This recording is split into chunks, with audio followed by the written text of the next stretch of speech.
مفتی صاحب یہ جو باجوڑ میں افسوسناک واقعہ پیش آیا ہے، قیمتی جانوں کا ضیاع ہوا ہے جس میں زیادہ تر نوجوان تھے، تو مفتی صاحب یہ کون ظالم لوگ ہیں اور کیوں بے قصور افراد کو نشانہ بنا رہے ہیں؟ بہت شکریہ آپ کا اور آپ کے چینل کا کہ مجھے موقع مل رہا ہے کہ اس موضوع پہ بات.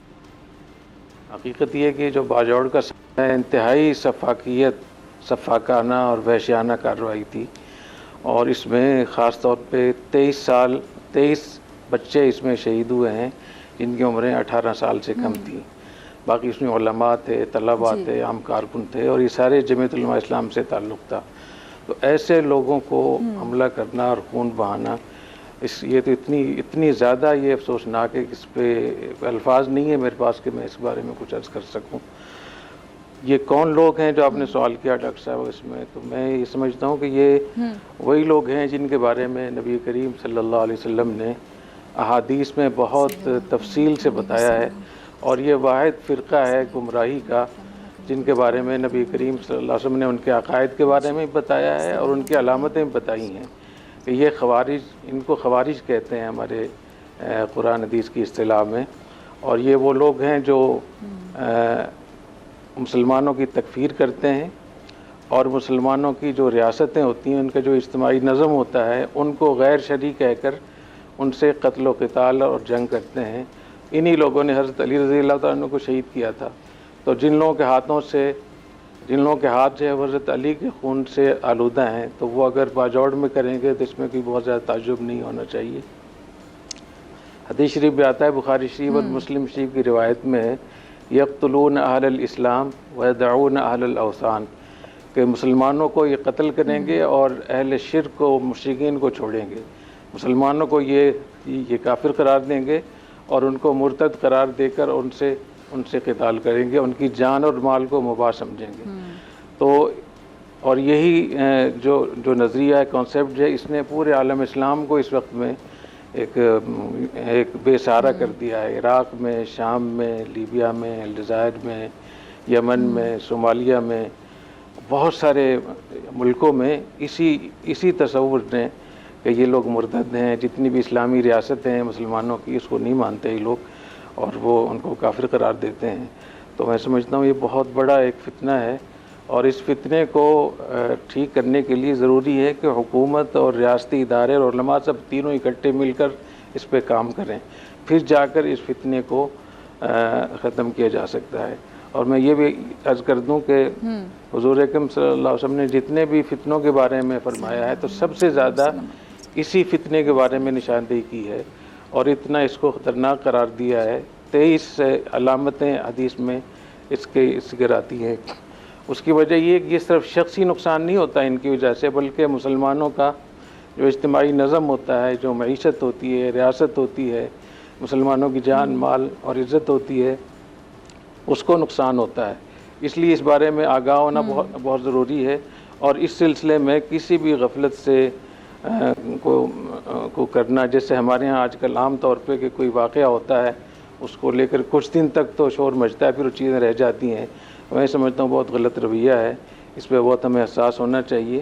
اور جتنے بھی اس کے جو اسٹیک ہولڈر ہیں، جیسے میں نے بتایا کہ تینوں لوگوں کو، حکومت، ریاستی ادارے اور علماء، ان تینوں کو مل بیٹھ کے اپنے جو ذمہ کام ہے اس کو کرنا چاہیے. جی اچھا مفتی صاحب، یہ JUI خود ایک مذہبی جماعت ہے، تو یہ سوال بڑا اٹھایا جا رہا ہے. جی مفتی صاحب، میرا سوال یہ کہ JUI خود ایک مذہبی جماعت ہے، تو یہ سوال بھی کافی اٹھایا جا رہا ہے کہ اس سے کیا مسئلہ ہو سکتا ہے مذہبی جماعت سے؟ کیا یہ پختون بیلٹ کے کنٹرول کا جھگڑا ہے؟ نہیں، ایک تو یہ جیسے میں نے عرض کیا نا کہ حضرت علی رضی اللہ تعالیٰ عنہ کو بھی ان لوگوں نے شہید کیا تھا، تو علماء اور طلباء کو شہید کرنا، اس پہ کوئی بہت زیادہ تعجب نہیں ہونا چاہیے.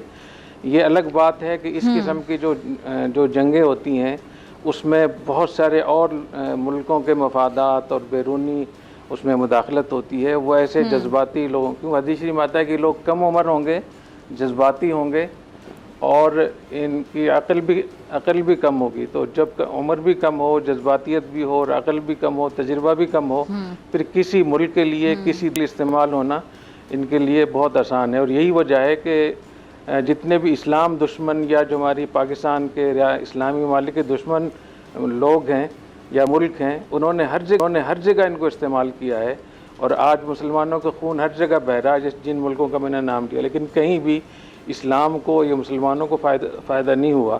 اس میں کوئی شک نہیں ہے کہ ان کے ان غلط عقائد سے غیر مسلم یا پاکستان کے جو دشمن ممالک ہیں وہ بہت فائدہ اٹھا رہے ہیں، اور اس میں پھر آگے بہت سارے وہ ادارے یا بہت ساری وہ تحریکیں جو پاکستان میں خلفشار پھیلانا چاہتی ہیں، پاکستان کی معیشت کو تباہ کرنا چاہتی ہیں، یقیناً اس میں ضرور ہاتھ ہوگا۔ یہ تو پھر ہمارے اداروں کی ذمہ ہے کہ اس معاملے کو اچھے طریقے سے دیکھیں۔ جی ٹھیک ہے۔ اچھا مفتی صاحب، ایک اور سوال ذہن میں آتا ہے، جو افغان طالبان نے داعش کے خلاف بڑی کارروائیاں کی تھیں، جس حوالے سے اگر ہم بات کریں، اور جمعیت علماء اسلام، جی آپ بات کمپلیٹ کریں۔ جی میں یہ عرض کر رہا تھا کہ جمعیت علماء اسلام کا پورا جو ان کی جو تاریخ ہے، انہوں نے نفاذ اسلام کے لیے ہمیشہ قومی اسمبلی میں، سینٹ میں، ہر جگہ انہوں نے بہت بڑے کارنامے انجام دیے ہیں۔ خود 73 کا جو اسلامی آئین ہے پاکستان کا، اس میں حضرت مفتی محمود صاحب رحمۃ اللہ علیہ ان کا بہت بڑا کردار تھا۔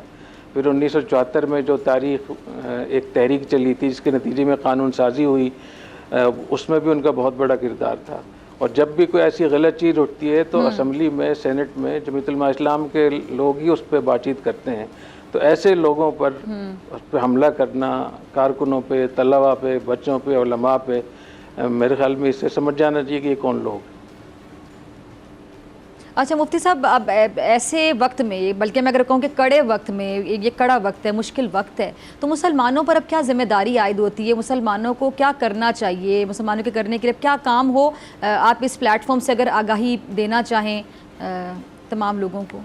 جی میں اس پہ یہ عرض کرنا چاہوں گا کہ اس کے اسباب کیا ہیں۔ یہ جو یہاں تک بات پہنچی ہے، جو لوگ مذہب کے نام پہ یا سیاست کے نام پہ یا اس پہ نام پہ اس ملک کو نقصان پہنچا رہے ہیں، خون بہا رہے ہیں، معیشت برباد ہو رہی ہے، اس کی سب سے بڑی وجہ ہمارا تعلیمی نظام ہے۔ جب تک ہمارا تعلیمی نظام ٹھیک نہیں ہوا تو نعروں سے، باتوں سے اور بڑی بڑی ان سے کچھ نہیں ہوگا۔ تو ہمارا جو تعلیمی نظام ہے، چاہے وہ مدارس کا ہو، چاہے وہ اسکول، کالج، یونیورسٹی کا ہو، دونوں میں اصلاحات کی ضرورت ہے۔ مدارس کے نظام تعلیم میں اس کی ضرورت ہے کہ ہم عصری تعلیم کو بھی شامل کریں، ہم ریاست کے حقوق کو بھی شامل کریں، جو بین الاقوامی معاہدے ہوتے ہیں ملکوں کے ساتھ، ان کی کیا اہمیت ہے، اور ریاست کی کیا اہمیت ہے، ریاست کے کیا حقوق ہیں، یہ سب چیزیں ہمیں اس میں شامل کرنی چاہیے۔ اور جو اسکولنگ ہے ہماری، اس میں ہمارے جو اسکول ہے وہ آج ہمیں ایسے لوگ فراہم نہیں کر رہا، ہماری اسکولنگ کی جو نظام تعلیم ہے، جو اس ملک کو صحیح سنبھال سکے۔ تو اس کی ضرورت ہے کہ ایسے لوگ پیدا ہوں جن میں اپنے ملک کے ساتھ آنرشپ ہو، ان میں ڈسپلن ہو، اور وہ لوگوں کی خدمت کریں اور اپنی ذمہ داری کو ادا کریں دیانتداری کے ساتھ۔